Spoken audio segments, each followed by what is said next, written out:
कक्षा 9 के सभी विद्यार्थियों का मेरे YouTube चैनल में स्वागत है। आज मैं आप लोगों के लिए अध्याय 5 यूक्लिड की ज्यामिति का एक परिचय की एक्सरसाइज 5.1 लेकर उपस्थित हुआ हूं। जिन विद्यार्थियों ने अभी तक चैनल को सब्सक्राइब नहीं किया है उनसे अनुरोध है कि चैनल को सब्सक्राइब करें। यदि वीडियो आपको अच्छी लगती है तो अपने दोस्तों के साथ शेयर अवश्य करें, जिससे आपके साथी भी इसका लाभ उठा पाएँ। प्रश्नावली 5.1। पहला प्रश्न है, निम्नलिखित कथनों में से कौन से कथन सत्य हैं और कौन से कथन असत्य हैं? अपने उत्तरों के लिए कारण दीजिए। पहला है, एक बिंदु से होकर केवल एक ही रेखा खींची जा सकती है। अब इसको बताना है आपको कि एक बिंदु है, ये एक बिंदु से होकर कितनी रेखाएं खींची जा सकती हैं। आप देखिए, एक रेखा आपने इस प्रकार खींच दी, ये बिंदु है। एक रेखा इस प्रकार खींच दी, एक रेखा इस प्रकार खींच दी, तो एक बिंदु से होकर के अनेक रेखाएं खींची जा सकती हैं। हमें दिया है एक बिंदु से होकर केवल एक ही रेखा खींची जा सकती है। ये क्या है? ये असत्य होगा, ये असत्य हुआ। दूसरा भाग है, दो भिन्न बिंदुओं से होकर जाने वाली असंख्य रेखाएं हैं। दो भिन्न बिंदुओं से होकर, अब आप देखिए, दो भिन्न बिंदु लीजिए, एक बिंदु ये है और एक बिंदु ये है। आप इन दोनों से कितनी रेखाएं खींच सकते हैं? एक ये है, आप यहाँ से लेके यहाँ तक एक ही रेखा खींच सकते हैं, और कोई भी जो भी है आप रेखा खींचेंगे वो इस बिंदु से होकर नहीं जाएगी। अर्थात दो बिंदु से होकर जाने वाली केवल और केवल एक रेखा होती है। किसी रेखा का निर्धारण करने के लिए दो बिंदुओं का होना आवश्यक है। अर्थात ये जो हमको दिया है, दो भिन्न बिंदु से होकर जाने वाले असंख्य रेखाएं हैं, ये असत्य है, ये असत्य होगा। तीसरा भाग है, एक शांत रेखा को दोनों ओर अनिश्चित रूप से बढ़ाया जा सकता है। शांत रेखा का मतलब आप समझिए। पहले शांत रेखा का मतलब होता है एक रेखाखंड, एक रेखाखंड, किसी रेखा का भाग। ये रेखाखंड है, ये रेखाखंड AB है। इसको दोनों ओर आप इधर को भी बढ़ा सकते हैं और इधर को भी बढ़ा सकते हैं। अर्थात एक जो शांत रेखा है, यह दोनों ओर अनिश्चित रूप से बढ़ सकती है। अर्थात दिया गया कथन क्या है? सत्य है, ये कथन सत्य है। अगला भाग, चौथा भाग है, यदि दो वृत्त बराबर हैं तो उनकी त्रिज्याएं भी बराबर होती हैं। दो वृत्त बराबर हैं, अर्थात ऐसे वृत्त हैं, अगर एक के ऊपर दूसरे को रख दिया जाए, दो वृत्तों को एक के ऊपर दूसरे को रख दिया जाए, अगर ये दोनों एक दूसरे को ढक लेते हैं तो बराबर हो गए। बराबर होंगे तो इस स्थिति में जो ये त्रिज्या होती है, ये जो त्रिज्या होती है, ये भी बराबर होती है। अर्थात ये चौथा भाग क्या होगा? सत्य होगा। चौथा भी क्या है? सत्य है। पांचवा, दी गई आकृति में AB बराबर PQ, ये आकृति दी है AB बराबर PQ। ये AB रेखा PQ रेखा के बराबर है और PQ XY रेखा के बराबर है। ये AB बराबर है PQ के, ये वाली फर्स्ट इसके बराबर है, और PQ इसके बराबर है। तो आपको बताना है कि क्या AB XY के बराबर है। आपको पता है यूक्लिड की अपग्रेड कहती हैं कि यदि दो वस्तुएं किसी तीसरी वस्तु के बराबर है, यदि दो वस्तुएं किसी तीसरी वस्तु के बराबर, देखो AB किसके बराबर है? XY के बराबर है, और PQ किसके बराबर है? XY के बराबर है। ये दोनों वस्तुएं इसके बराबर हैं, तो इसका मतलब ये दोनों भी आपस में बराबर होगी। ये यूक्लिड की अपग्रेड कहती है। इसका मतलब ये भी सत्य है। दूसरा प्रश्न है, निम्नलिखित पदों में से प्रत्येक की परिभाषा दीजिए। परिभाषा देनी है समांतर रेखाएं। समांतर रेखाएं किसे कहते हैं? यदि दो रेखाएं, दो सीधी रेखाएं दोनों ओर बढ़ाए जाने पर एक दूसरे से न मिलें तो उन रेखाओं को समांतर रेखाएं कहते हैं। जब दो रेखाएं इस प्रकार, दो रेखाएं आप खींचेंगे, एक रेखा ये है और एक रेखा ये है, अगर ये दोनों रेखाएं आगे को हम बढ़ाते हैं, ये इधर को भी बढ़ाते हैं, इधर को भी, इसको भी बढ़ाते हैं, और ये बढ़ाने पर कहीं भी ना मिलें, तो ऐसी रेखाएं कहलाती हैं समांतर रेखाएं। जैसे AB एक रेखा है, CD एक रेखा है, तो ये AB समांतर CD, AB समांतर CD इस प्रकार लिखा जाता है। लंब रेखाएं, यदि दो सीधी रेखाएं एक दूसरे पर 90 अंश का कोण बनाती हैं तो उन्हें लंब रेखाएं कहते हैं। जैसे यहाँ पर एक रेखा पी क्यू है, दूसरी रेखा ठीक 90 अंश का कोण बना रही है इसके साथ ए बी, तो ये ए बी और पी क्यू रेखाएं लंब रेखाएं कहलाएंगी। यहाँ पर ये 90 अंश का कोण बनाती हैं, अर्थात जो एक दूसरे को 90 अंश पर प्रतिच्छेद करती हैं उन्हें लंब रेखाएं कहते हैं। रेखाखंड, किसी रेखा के एक भाग को रेखाखंड कहते हैं। ए बी एक रेखा है, उसका कोई भाग एम एन है, तो एम एन रेखाखंड कहलाएगा और ए बी रेखा कहलाएगी, अर्थात किसी रेखा का भाग रेखाखंड कहलाता है। वृत्त की त्रिज्या, वृत्त के ठीक बीचों बीच में स्थित बिंदु वृत्त का केंद्र होता है। केंद्र से वृत्त की परिधि तक की दूरी, परिधि मतलब ये सीमा रेखा, केंद्र से वृत्त की परिधि तक की दूरी को त्रिज्या कहते हैं। वर्ग, चार भुजाओं से बनी आकृति जो प्रत्येक किनारों पर 90 अंश का कोण बनाती है और चारों भुजाएं समान लंबाई की होती हैं, उसे वर्ग कहते हैं। अर्थात चार भुजाओं से बनी हुई बंद आकृति वर्ग कहलाएगी और प्रत्येक भुजाएं एक दूसरे पर क्या बनाती हैं, 90 अंश का कोण बनाती। देखिए A B, B C, C D और ए डी बराबर होंगी और ये ए बी बी सी पर 90 अंश का कोण बनाएगी, बी सी सी डी पर 90 अंश का कोण बनाएगी, सी डी ए बी पर 90 अंश का कोण बनाएगी, अर्थात प्रत्येक कोण 90 अंश का है। नीचे दी हुई दो अभिधारणाओं पर विचार कीजिए। पहला है, दो भिन्न बिंदु ए और बी दिए रहने पर एक तीसरा बिंदु सी ऐसा विद्यमान है जो ए और बी के बीच स्थित होता है। नंबर 2, यहाँ कम से कम ऐसे 3 बिंदु विद्यमान हैं कि वे एक दूसरी रेखा पर स्थित नहीं हैं। क्या इन अभिधारणाओं में कोई अपरिभाषित शब्द है? क्या ये अभिधारणाएं अविरोधी हैं? क्या ये यूक्लिड की अभिधारणाओं से प्राप्त होती हैं? स्पष्ट करो। पहली अभिधारणा पर विचार करते हैं।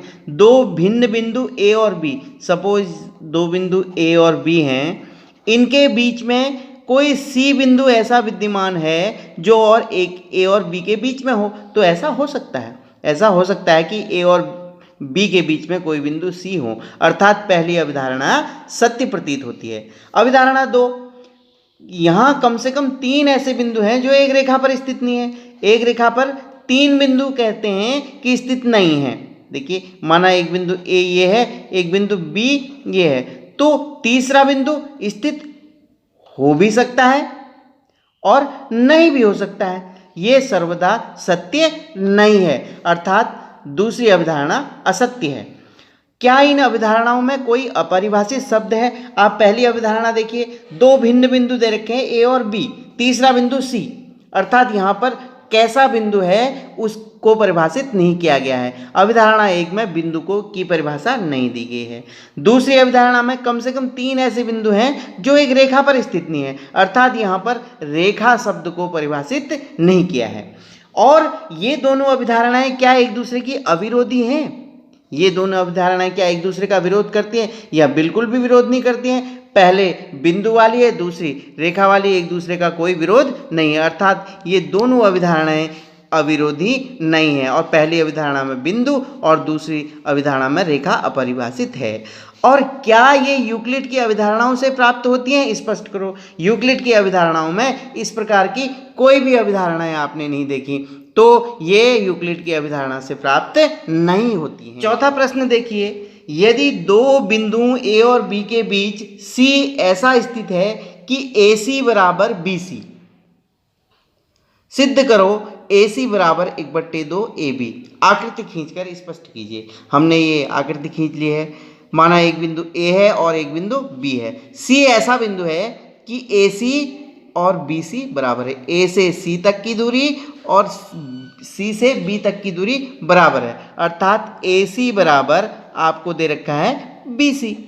तो आपको सिद्ध करना है कि ए सी ए बी का आधा है। ए सी ए बी का आधा। अब देखिए ए सी और बी सी, ए सी और बी सी को जोड़ देंगे तो हमें क्या प्राप्त होगा? पूरी रेखा प्राप्त हो जाएगी। देखिए ये ए सी है और सी बी अर्थात बी सी। ए सी और बी सी को हम जोड़ देंगे तो पूरी रेखा प्राप्त हो जाएगी ए बी। तो ए सी किसके बराबर दिया है? बी सी के बराबर। ए सी और BC बराबर है, अर्थात BC की जगह भी हम क्या लिख सकते हैं, AC लिख सकते हैं। AC प्लस AC बराबर AB। तो AC और AC कितना हो गया, 2AC। 2AC बराबर हो गया AB। अगर हम यहाँ से AC का मान निकालना चाहें तो AC का गुणांक क्या है, 2। तो ये हो गया AB बट्टे 2, अर्थात AC बराबर हो जाएगा 1/2 AB, अर्थात AB का आधा AC है और AB का ही आधा। 5 है, प्रश्न 4 में C रेखाखंड AB का मध्य बिंदु कहलाता है। सिद्ध कीजिए कि रेखाखंड का केवल एक ही मध्य बिंदु होता है। प्रश्न 4 में हमें दिया था कि AC बराबर BC, AC और BC को प्लस करेंगे तो AB आएगा, अर्थात C मध्य बिंदु है। हमको ये बताना है कि C के अतिरिक्त कोई और भी मध्य बिंदु होता है क्या, किसी रेखाखंड के 2 मध्य बिंदु हो सकते हैं क्या। हम मान लेते हैं, माना अन्य मध्य बिंदु C डैश है, अन्य मध्य बिंदु C डैश है, C ना होकर के C डैश कोई मध्य बिंदु है माना, ठीक है। तो क्या होगा, C डैश अगर मध्य बिंदु है तो AC डैश धन BC डैश बराबर भी AB होगा, ठीक है ना, क्योंकि मध्य बिंदु दोनों टुकड़ों को अगर हम जोड़ देंगे AC डैश और BC डैश को AB के बराबर होगा। तो ये पहली समीकरण होगी, ये दूसरी समीकरण होगी। दोनों समीकरणों में देखिए AC धन BC AB के बराबर है और AB के बराबर है AC डैश धन BC डैश AB के बराबर है। ये कब हो सकता है, जब AC डैश के बराबर होगा, BC डैश के बराबर होगा, अर्थात हम कह सकते हैं AC डैश या AC डैश के बराबर होगा और BC डैश के बराबर होगा, अर्थात C जो है C और C डैश अलग अलग ना होकर के एक ही होंगे, अर्थात रेखाखंड का मध्य बिंदु केवल एक ही हो सकता है। रेखाखंड का मध्य बिंदु एक ही होगा, दूसरा कोई मध्य बिंदु नहीं होगा। दी गई आकृति में यदि AC बराबर BD तो सिद्ध कीजिए AB बराबर CD। ये आकृति दी है, आपको दिया है AC किसके बराबर है, A से C तक की दूरी B से D तक की दूरी के बराबर है। आपको दिया है AC बराबर BD, ये दिया है, और आपको बताना है AB, ये वाला टुकड़ा AB किसके बराबर होगा, CD के बराबर होगा, ये बताना है आपको। अब देखिए हम यहाँ पर AB और BC को प्लस करते हैं, AB प्लस BC। अगर A से B तक की दूरी, B से C तक की दूरी को प्लस कर दिया जाए तो कितना क्या मिलेगा हमको, A से C तक मिलेगा, AC मिल जाएगा, ठीक है। ये समीकरण नंबर 1 हो गई। B से C तक और C से D तक BC और CD को हम प्लस कर देते हैं, BC और CD को प्लस करते हैं तो क्या मिलेगा, BC और CD को प्लस करके मिलेगा BD। ये समीकरण नंबर 2 हो गई। क्योंकि हमको दिया है AC किसके बराबर है, BD के बराबर, जो AC का मान निकला है और जो BD का मान निकला उन दोनों को बराबर कर देते हैं। देखिए AB धन BC बराबर हो जाएगा BC धन CD, दोनों बराबर हो गए। अब देखिए इधर भी BC है, इधर भी BC है, तो BC से BC कैंसिल आउट हो जाएगा, BC से BC कैंसिल हो गया, इधर भी है इधर भी है, तो यह बच गया AB बराबर CD। हमको ये निकालना था, AB बराबर CD प्राप्त करना था। प्रश्न नंबर 7 है, यूक्लिड के अपघृतों की सूची में दिया हुआ अपघृत 5 एक सर्वव्यापी क्यों माना जाता है। यूक्लिड के अपघृतों में पांचवा अपघृत है पूर्ण अपने भाग से बड़ा होता है। कोई भी पूर्ण वस्तु जो है, ये पूर्ण है, इसका हम भाग कर देते हैं, ये भाग कर दिया हमने, ये इसका भाग है, तो ये भाग कभी भी अपने पूरे भाग से पूर्ण से बड़ा नहीं होगा, अर्थात एक पूरी वस्तु का हिस्सा कभी भी अपने पूर्ण से बड़ा नहीं होता है। जैसे पेड़ की टहनी संपूर्ण पेड़ से बड़ी नहीं होती है। अनेक उदाहरणों से यही पता चलता है कि पूर्ण अपने भाग से बड़ा होता है, यह सार्वभौम सत्य है, इसलिए इसको सर्वव्यापी माना जाता है। वीडियो को ध्यान से देखने का आभार। इस अध्याय की अन्य वीडियो को प्राप्त करने के लिए डिस्क्रिप्शन में दी हुई लिंक पर अवश्य जाएं।